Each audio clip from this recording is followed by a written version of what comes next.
Welcome to the Deep Dive. We're jumping straight into the highlights from the AI Daily News Digest of May 2nd, 2025. Yep, lots happening. The world of AI is moving incredibly fast, and we're here to give you the crucial updates without getting too bogged down.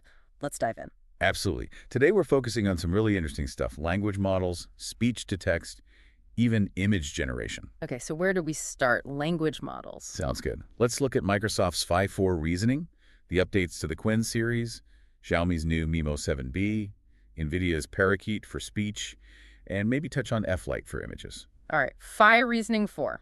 That's the fine-tuned 14 billion parameter one, right? Aimed at reasoning. Exactly. And the early reports, suggesting it's maybe just a little behind Qwen 3 in performance. Okay. But there's some chatter around it too. Something about data. Yeah, a bit. Questions about how transparent the training data situation is, and also this term inference-token hungry keeps popping up. Inference-token hungry.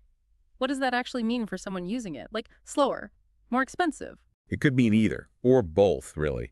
It suggests it might generate longer outputs, or maybe need more processing steps behind the scenes for a query. So yeah, potentially higher costs, or a bit more waiting time. Gotcha. But it is available. Oh yeah, it's on Hugging Face. 2 versions, actually. Phi-4 Reasoning and Reasoning Plus. So people can try it out, see how it does on things like, AMI 2025 or OmniMath benchmarks. Okay. And speaking of performance, Qwen 3. That name keeps coming up. It really does. The Qwen series is evolving super fast. We're seeing really positive early feedback, especially for the big one, the 235 billion parameter Qwen 3. 235 billion. Wow. Yeah, and users are saying it's surprisingly good for coding, even kind of budget-friendly for what it is. So Qwen is releasing a whole range then, not just the giant ones. Exactly. They've put out a whole spectrum. You've got the huge MOE models, mixture of experts. Think of those like specialized teams working together. Right. But then they also had dense models, much smaller ones, 32 billion, 14, 8.4, even down to 0.6 billion parameters. So something for everyone, basically. Pretty much. It seems strategic. The MOE gives you that massive capacity for complex reasoning tasks. Gives you the 235B on the Together AI API, and they're emphasizing reasoning and efficiency. Efficiency. That's interesting for such a big model. It is. And then you have things like the Qwen 2.5 Omni 3B from Alibaba Qwen, smaller still, aiming for less VRAM use, but still handling multimodal stuff, text, images. So that comparison people are making, the Phi-4 Reasoning 14B versus the Qwen 330B MoE, that's a really interesting matchup, isn't it? Different sizes, different architectures. It really is. Especially focusing on inference quality and those reasoning benchmarks. Yeah. It's kind of the core question right now for models in that range. And there's that speculation about Phi-4, something about OpenAI. Yeah. The idea floating around is that its reasoning capability might be, well, boosted because it was potentially trained using outputs from OpenAI's internal O-series model. O-series, okay. So that would be different from typical open model training. Potentially, yes. If true, it might give Phi-4 a leg up on certain kinds of reasoning tasks, mimicking patterns usually only seen in those big closed models. It's still speculation, though. Interesting theory. Okay, back to Qwen. We're hearing stories about people actually replacing commercial LLMs. Yes, specifically with the Qwen 332B. One user mentioned it handles basically all their programming needs now, stuff they used to need ChatGPT or Grok for. And they can run it locally. Exactly. That's the key part. Running these powerful models on your own machine, it's a big shift. More control, less reliance on APIs. It's definitely a big deal. What about other capabilities, like translation? The Qwen 330 MoE seems pretty strong there, too. High accuracy reported in several languages. Not perfect. Not quite. Some quirks noted, like issues with German grammatical gender. Yeah. Little things like that show there's still room to improve, even for the best models. Always nuances with language. And hardware. Does this 30B MoE need a supercomputer? Surprisingly, no. Reports suggest it's actually pretty fast and capable even running CPU only, provided you have AVX2 support. Even the quantized versions, the ones shrunk down. Yeah, even those. That really opens it up for people without high-end GPUs. Big advantage for accessibility. Okay, and the really small Qwens, like the 4B. Don't count it out.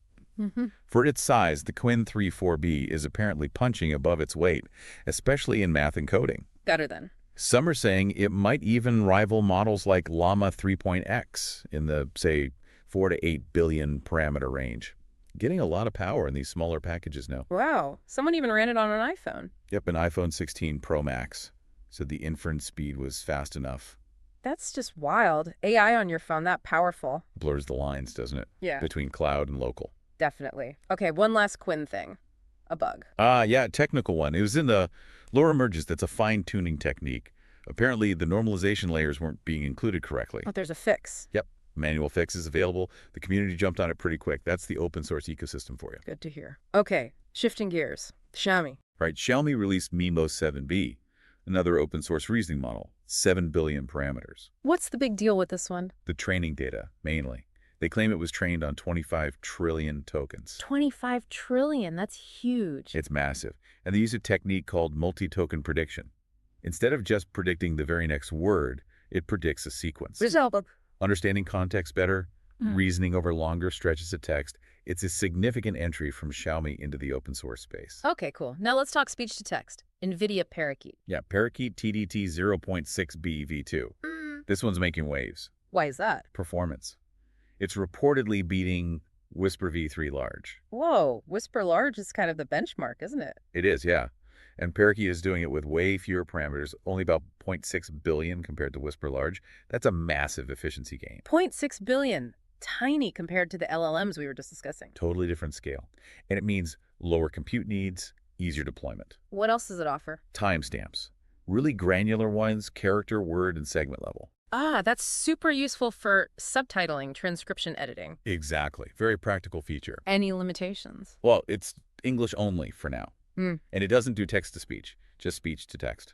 Still, very impressive leap in ASR performance. How did they train it? Sounds like a really comprehensive data mix. Good quality human transcribed stuff like LibreSpeech, Fisher, but also tons of pseudo-labeled data, like from YouTube, Yoda's, Liberalite. So quantity and quality paying off. Seems that way. A solid data strategy is key for these models. Okay, one more model to touch on, F-Lite. Image generation this time. Right, F-Lite, a 10 billion parameter image model.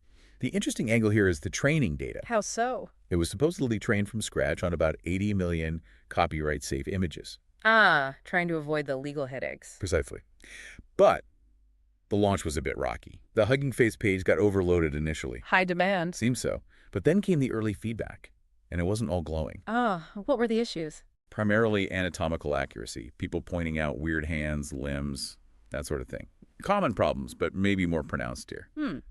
Does training only on copyright-safe images limit it somehow? Like maybe the data set isn't diverse enough. That's the big question, isn't it? It raises concerns about whether a model trained on a, let's say, neutered data set can really compete across the board. It's a trade-off.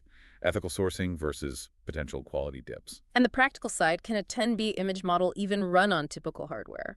Like 8 GB of VRAM? That's another key question people are asking. 10 billion parameters isn't small for image generation on consumer GPUs. It's pushing it for 8 GB, probably needs more. Right. So ethical goals, technical challenges, performance questions, a lot going on with F-Lite. Definitely one to watch how it develops and how they address that feedback. Okay, that covers the main model releases. We should probably quickly mention some other notable things from the digest too, right? Just rapid fire. Yeah, definitely. Lots of other smaller updates and discussions happened. Like DeepSeek's Prover V2, scoring well on math benchmarks. Yep. High scores on Mini F2F, improved state-of-the-art on Putnam Bench. They scaled up to 671B parameters too. Wow. And Meta's Llama hit 1.2 billion downloads. That's huge adoption. Incredible numbers. They also released LlamaGuard 4 and PromptGuard 2 more safety tools for filtering and stopping jailbreaks. Safety's always a theme. And speaking of models, there was debate around the chatbot arena leaderboard again. Oh yeah, the usual suspects. Questions about accuracy, data access, potential overfitting to the benchmark. It's ongoing discussion. Healthy, I think. Keeps everyone honest. What else? Partnerships? LangChain AI and UiPath teamed up for building AI agents, and Deep Learning AI updated their course on LLMs as operating systems. Useful stuff. Perplexity can now fact-check WhatsApp messages. That's interesting. Yeah, integrating directly into messaging. And Google DeepMind introduced something called SAS Prompt for robot self-improvement. Robots learning on their own. Cool. Uh-oh, OpenAI had to roll back a GPT-4.0 update. Yeah, apparently it was being a bit too flattering. Bit of an odd one. Okay. And Jack Clark emphasizing strong controls on AI infrastructure, always important. Absolutely crucial. We also saw discussions on teaching AI coding in schools, advice for AML teams. NVIDIA's new TTSASR model we already covered. Oh, recursive KL divergence optimization? A new training method? Yeah, claiming big efficiency gains like 80%, mostly shown on image data sets so far, though. Needs more research for LLMs, maybe. Interesting. And some community issues. Civet AI's new tagging system causing problems. Yeah, concerns about misclassifying content, maybe being overzealous on blocking adult material, people talking about backups and alternatives. Content moderation is tricky. Google announced a new chip, Ironwood. Yep, claiming massive speedups over supercomputers, but it's for internal use only, so. Ah, okay. Less exciting for us then. Live bench coding leaderboard credibility questions. Some weird rankings, apparently. Models not performing where you'd expect. Benchmark debates continue. Chroma model and Comfy Y, I see that Laura Waits released. Yeah. Lots of image stuff happening too. And Mercury Coder, first public diffusion language model launched, plus DSPy reducing hallucinations in chemical reasoning. Qwen 3.4b getting praise, the LoRa bug fix, Context Arena leaderboard updates, Claude integrations expanding, Gemini 2.5 Pro getting praise for critical thinking. Unsloth releasing Phi-4 models in GGUF, GRPO for self-explanation, multi-GPU discussions in LM Studio, Zen browser's transparent background. Llama Index building multilanguage RB, getting investments. Auth sponsoring agent workshops. GPT-4 retired after 779 days. End of an era for the original GPT-4. And OpenAI's Granny Crusty Nun filter causing some user frustration, apparently. Oh dear. Cursor users liking Gemini 2.5 Pro, worries about China dominating benchmarks, role-playing data impact, LM Studio users tackling settings, Notebook LM feature requests, Manus.am syntax errors, MCP Playground launch, MLF's chats, Cohere issues, Aider performance, Hugging Face tools, GPU database challenges, AMD ROCm benchmarks, FSDP errors. Phew. Yeah, see, lightning speed isn't an exaggeration, that's just a sample. Absolutely. So recapping the big picture from this deep dive.